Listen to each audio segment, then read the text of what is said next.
بسم اللہ الرحمن الرحیم۔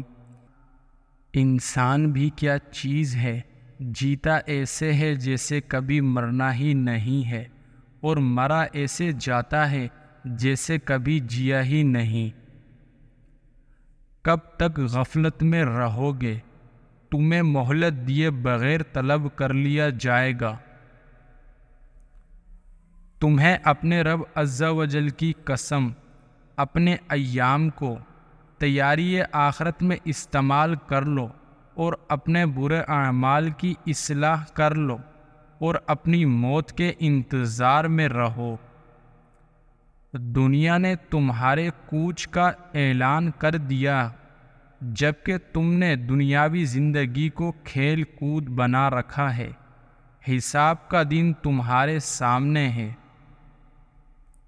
انسان بھی کیا چیز ہے، دولت کمانے کے لیے اپنی صحت کھو دیتا ہے اور پھر صحت کو واپس لانے کے لیے اپنی دولت کھو دیتا ہے۔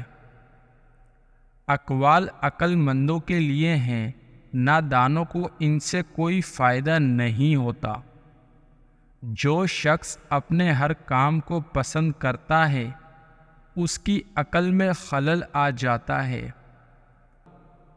ہیروں کو پرکھنا ہو تو اندھیرے کا انتظار کرے، دھوپ میں تو کانچ کے ٹکڑے بھی چمکتے ہیں۔ پرندوں سے سیکھو کہ جب وہ شام کو گھر جاتے ہیں تو ان کی چونچ میں کل کے لیے کوئی دانہ نہیں ہوتا۔ آدمی کے علم کا اندازہ تو ایک دن میں ہو جاتا ہے، لیکن نفس کی خباثت کا پتہ برسوں میں بھی نہیں پتہ چلتا۔ مبارک ہیں وہ لوگ جن کے پاس نصیحت کو الفاظ نہیں بلکہ ان کے اپنے اعمال ہیں۔ تو نیک ہو اور لوگ تجھے برا کہیں، یہ اس سے اچھا ہے کہ تو برا ہو اور لوگ تجھے نیک کہیں۔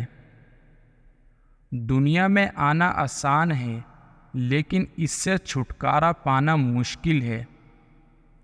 جب اللہ تعالیٰ تجھ پر مہربان ہے تو بھی اس کے بندوں پر مہربان ہو جا۔ اچھی عادات کے مالک نیک اور پاک دامن عورت اگر فقیر کے گھر میں بھی ہوں تو اسے بادشاہ بنا دیتی ہیں۔ اپنے حصے کا کام کیے بغیر دعا پر بھروسہ رکھنا حماقت ہے، اور اپنی محنت پر بھروسہ کر کے دعا سے گریز کرنا تکبر ہے۔ عورت میں 5 نشانیاں دیکھ لیں تو سمجھ جائیں وہ نیک اور پرخلوص ہے۔